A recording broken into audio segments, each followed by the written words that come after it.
kafarat tidur Ramadan siang-siang sama bini. Ndak boleh kalau siang-siang tuh bini tidur aja dia sama bini, puasanya batal. Itu didenda, di samping kodok di bulan Syawal gara-gara bersetubuh. Di luar itu ada kafarat kudu puasa 2 bulan berturut-turut.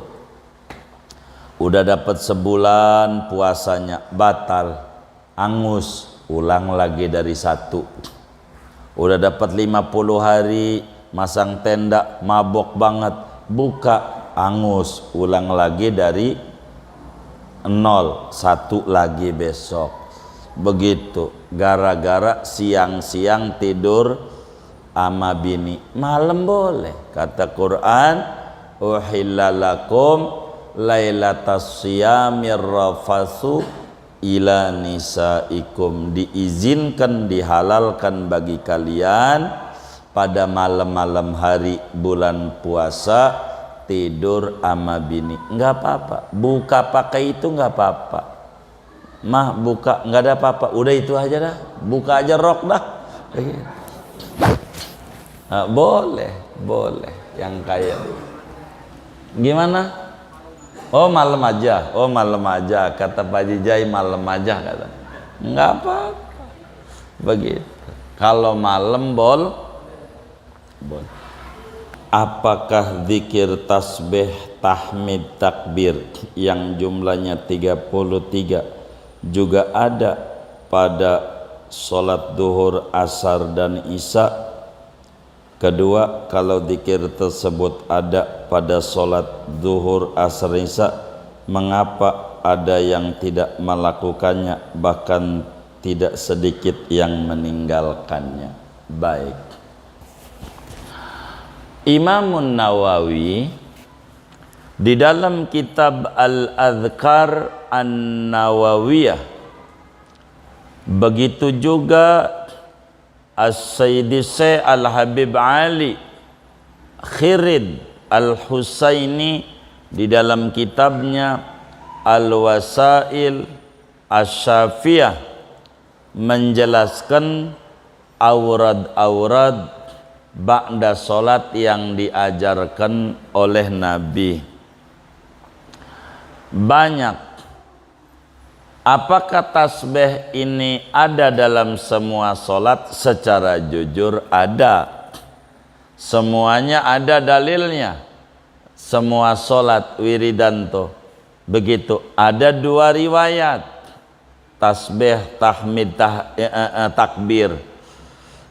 Pertama ada yang riwayat 11. Jadi makanya ada tasbih yang perputarannya 33 doang. Itu satu. Ada juga yang riwayat 33. Riwayat 33 ada 2. Pertama tasbih 33, tahmid 33, takbir 33, ditutup dengan Allahu Akbar kabiro. Kedua, ada riwayat tasbih 33, subhanallah, alhamdulillah 33, Allahu Akbar 34. Jadi pas 100 sebelum Allahu Akbar kabiro. Itu riwayat-riwayat dari Nabi berbicara bacaan. Di antara wiridan itu ba'da solat yang diatur adalah semua solat. Nanti saya ambil dulu maghrib, subuh. Baik, wiridannya tergantung. Istighfar dohor, asar, maghrib, bisa subuh ada. La ilaha illallah wa la syarikalah yang langsung diajarkan Nabi hanya maghrib dan subuh 10 kali. Maghrib, subuh 10 kali. La ilaha illallah wa la syarikalah lahul mulku wa lahul hamdu yumit wa ala kulli syai'in qadir. Maghrib 10, subuh 10. Ada riwayat dan ini dipakai oleh Imam Haddad tapi kurang kuat, ba'da asar. Imam Haddad selalu ba'da asar, Abdullah sekalanya 10. Itu begitu.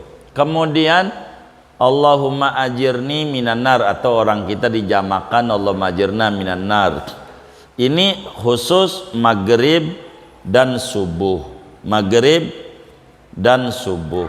Selainnya maghrib dan subuh tidak langsung diajarkan oleh Nabi. Dibaca ya boleh begitu, tapi ajaran yang langsung maghrib 7, subuh 7. Jadi la ilaha illallah syirkala Allahumma ajirna minan nar adanya di maghrib dan subuh. Allahumma antas salam itu di semua solat. Allahumma antas salam. Terus Allahumma inni ala dzikrika wa syukrika wa husni ibadatik di semua solat. Allahumma lamani alima a'taita wa lamuti wa mana'ta di semua solat. Di semua solat adanya wiridan itu yang dibaca. Kemudian tasbih di semua, terserah kita ngambil 3, ngambil 11, ngambil 33 itu ada begitu. Habis dah tuh, diantaranya masih banyak, ada ayat kursi yang dibaca Nabi, itu ada dalam semua sholat. Lalu kemudian yang ditanya, jika ada, mengapa sedikit orang yang melakukannya, lebih banyak yang meninggalkannya? Mungkin daripada keadaan masyarakat yang ada, karena hidup ini adalah pilihan.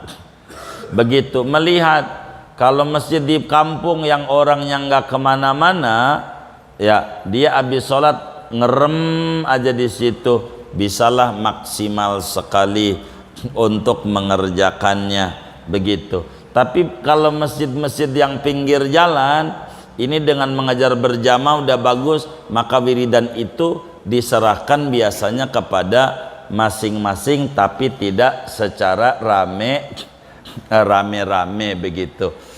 Sebetulnya banyak yang mengerjakannya, mungkin karena kita melihat subjektif di lingkungan kita. Tapi kalau kita mengukur Islam di dunia, jauh lebih banyak yang mengerjakannya begitu.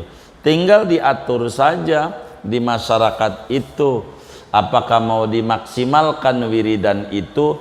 Kadang masalahnya yang namanya pengurus masjid jadi puyang kalau wiridan itu lama banget, masyarakatnya udah ngomel-ngomel, jadi salah lagi.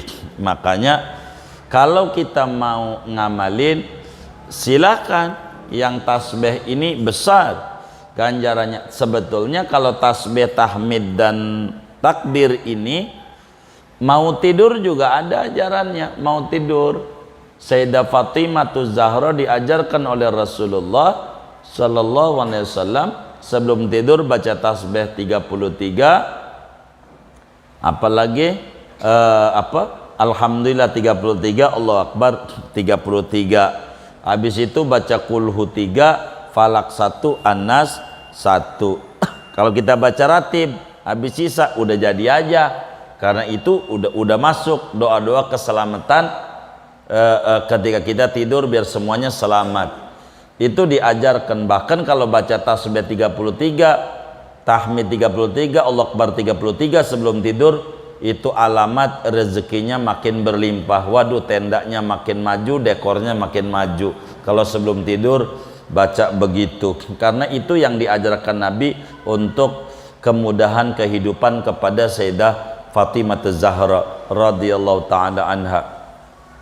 Jadi kalaupun ada sedikit, sebetulnya banyak. Karena ajaran Nabi ini banyak, maka ada yang mengerjakan, ada yang tidak. Kemungkinan kalau ada orang yang mengerjakan dikit, kemungkinan kita husnudzon ada hal yang jauh lebih urgen dari ajaran Nabi tersebut begitu. Jadi sebetulnya kalau ditanya ya ada, jalanin aja kita.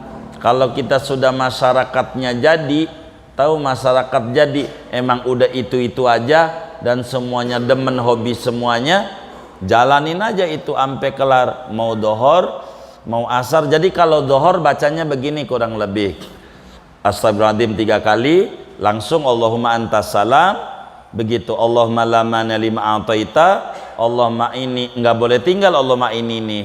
dijamain aja silakan. Kalau saya biasanya mufradin, Allahumma inni ala dzikrika wa syukri wa husni ibadatik, baru ila rabbi subhanallah 33, alhamdulillah 33, Allahu akbar 33, tutup amallahu kabira, dah doa Fatihah doa.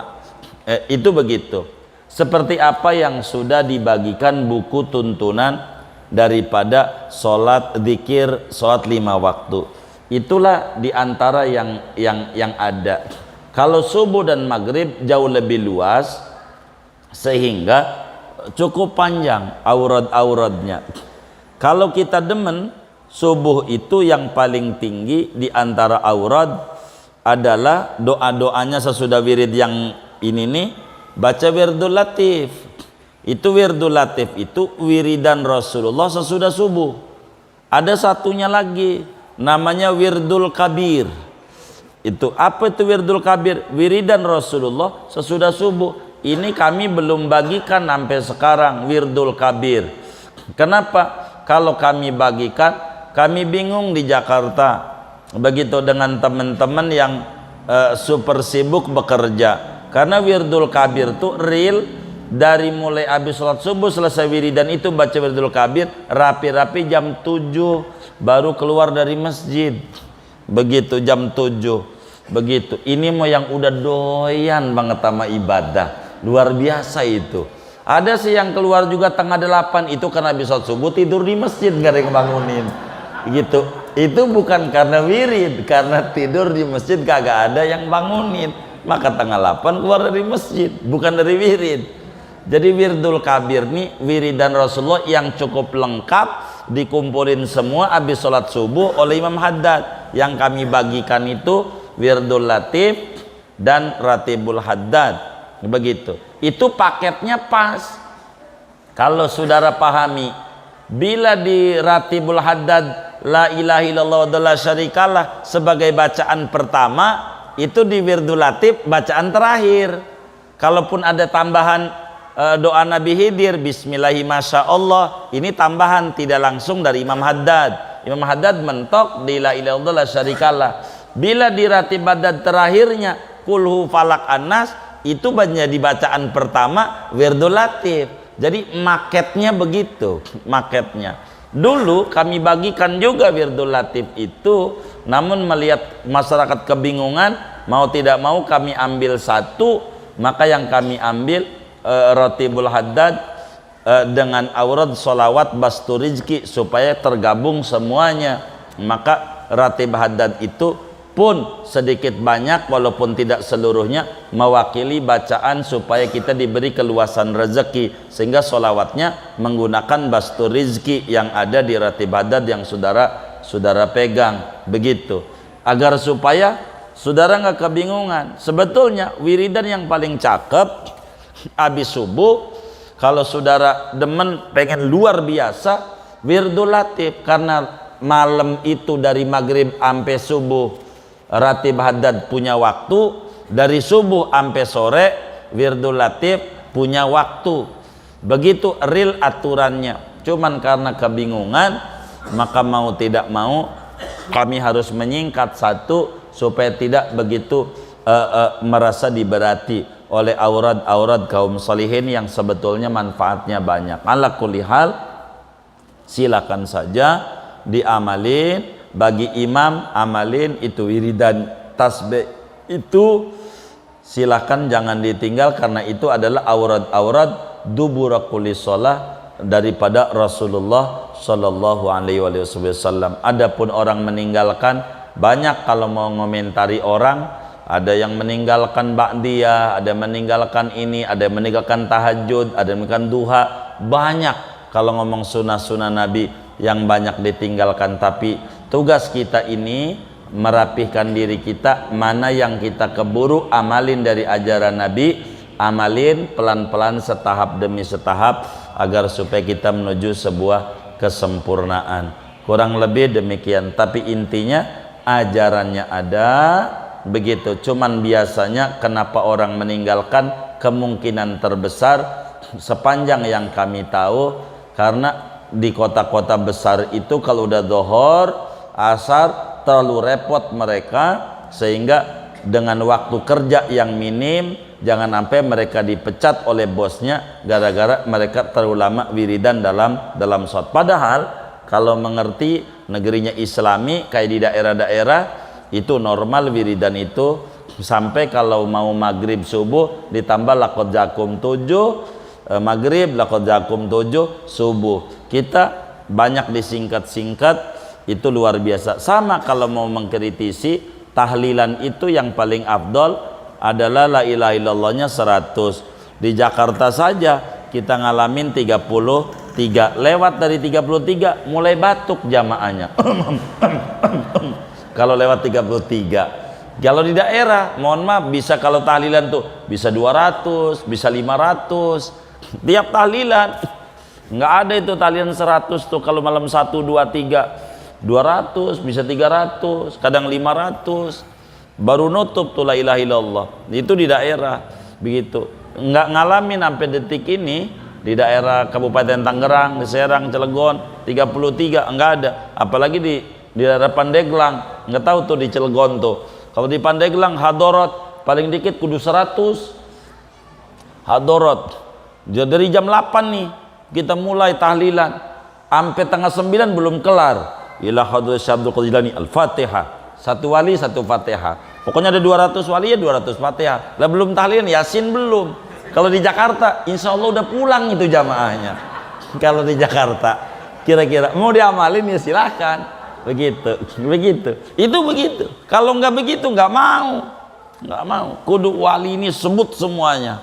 Urutan-urutan itu. Jadi paling dikit itu 200 Fatihah sebelum iya sebelum Yasinnya itu. Itu begitu sampai detik ini. Saya bilangin aja takut saudara main di rumah temennya di Pandeglang mimpin Nabil Fatih Yasin, aduh ditawakan ditinggal orang. Begitu. Itu kayak begitu yang terjadi. Jadi ini wiridan ini ada begitu. Jadi silakan amalkan, sabit dari Nabi, ada ajarannya tasbih ini amat sangat bagus bila kemudian kita amalkan itu. Cuman kan kadang waktunya sempit kayak ngaji aja nih. Kalau saya melihat orang tua kita paham, melihat belakang kalau kita udah datang paling Fatihah doa. Sebab apa? Kalau wiridan terlalu lama kejar-kejaran waktu. Ada kalanya seperti demikian kita harus memahami wiridan terlalu lama, apalagi pakai laqad jakum segala macam, ya Isya kurang 10 menit baru kelar, baru bismillah udah Isya bubar. Itu mau tidak mau hidup adalah pilihan, sehingga barangkali ada yang disingkat-singkat, kurang lebih demikian. Wallahu a'lam. Baik. Waalaikumsalam.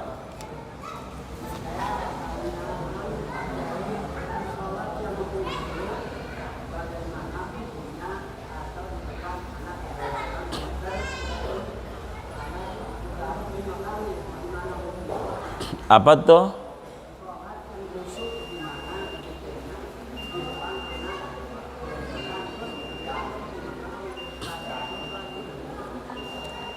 Jadi yang ditanya sholat khusyuk apa sholat di depan ada anak-anak begitu?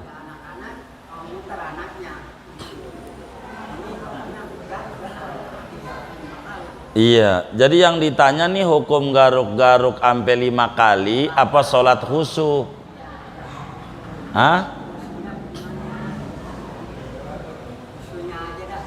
Oh iya, baik. Jadi untuk menuju sholat khusyuk ini berat. Maka khusyuk ini ada tingkatan-tingkatannya. Tingkatan yang terendah, agar supaya sholat kita khusyuk, apa yang dibaca oleh mulut didengerin oleh kuping. Itu namanya khusyuk terendah. Itu begitu. Itu mencari sholat khusyuk. Jadi yang dibaca oleh mulut didengerin oleh kuping sendiri, huruf demi hurufnya. Ini khusyuk tingkat rendah. Begitu.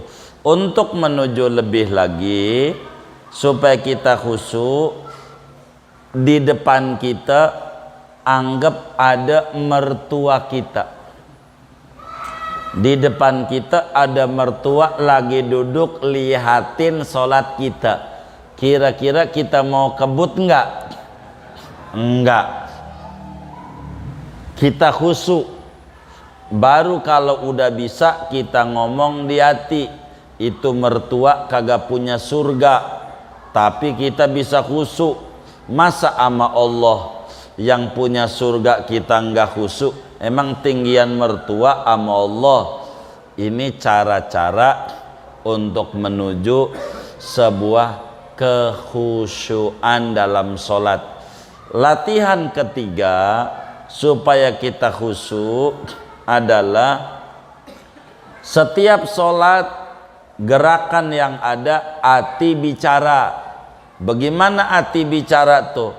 Allahu Akbar, kata hati, abis ini doa iftitah. Selesai iftitah, abis ini ajaran Nabi a'udhu. Abis a'udhu selesai hati Fatihah. Abis Fatihah ni amin. Abis amin ni surat. Abis surat ni ruku. Hatinya terus bimbing begitu, biar enggak kemana-mana. Wis enggak bakalan ingat mau musik gede ke samping masjid, mau kayak apa ke bunyi handphone, karena kita sibuk sama diri sendiri. Terus aja lama-lama tanpa diomongin udah ngikut sendiri, gerakan demi gerakan paham. Ini ruku, habis ruku ini nanti bakal paham sendiri. Untuk menuju khusyuk tingkat tinggi, kita harus tahu arti-arti bacaan sholat. Dan ini khusyuk tingkat tinggi, karena kalau kita tahu artinya akan jauh lebih menarik, akan jauh kita lebih khusyuk dibanding kita tidak ngerti. Kalau tidak ngerti main kebut, selesai aja begitu. Karena kita yang penting formalitas, bukan kandungan makna dari apa kita punya sholat begitu. Yang ini rada berat untuk menuju kemari, maka persiapan-persiapan yang ada menuju kekhusyuan kita harus jalankan, berangkat daripada wudhu yang maksimal. Bila wudhu kita maksimal, man lam yakhsha fi wudhu'ihi lam yakhsha fi sholatihi. Siapa yang wudhunya kurang rapih, untuk mencari sholat khusyuk rada berat. Maka wudhu ini ada 77 sunnah yang harus kita kerjakan, maka semuanya harus kita rapihkan untuk menuju sebuah sholat kekhusyuan. Kalau pengen nyari khusyuk, biarkan orang hubungan kita dengan Allah subhanahu wa ta'ala. Orang khusyuk bukan berarti tidak tahu orang yang di sebelahnya. Wong kuping mewaras. Rasulullah adalah manusia yang paling khusyuknya dalam sholat, tapi mendengar ada bayi nangis, sholatnya rada dicepatkan, takut bayi itu kagak ada emaknya, takut jatuh. Itu bukan berarti tidak khusyuk. Begitu banyak metode-metodenya demi supaya mendapatkan sholat khusyuk. Imam Ghazali di dalam kitab Ihya Ulumuddin telah tuliskan tahapan demi tahapan demi supaya meraih sholat kekhusyuan. Kurang lebih demikian. Wallahu a'lam. Sudah baik, kita baca Fatihah, duduk di majelis ilmu.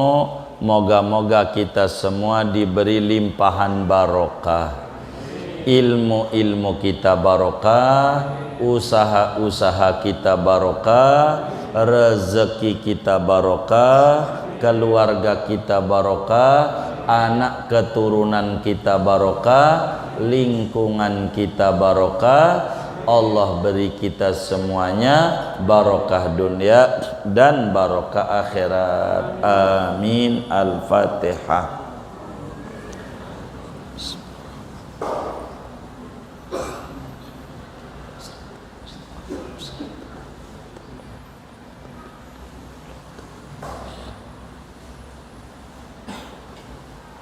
Allahumma rabbana taqabbal minna ta'limana wa ta'allumana wa du'ana wa jami' amalina wa tammim taqsirana ya Allah ya Arhamar Rahimin.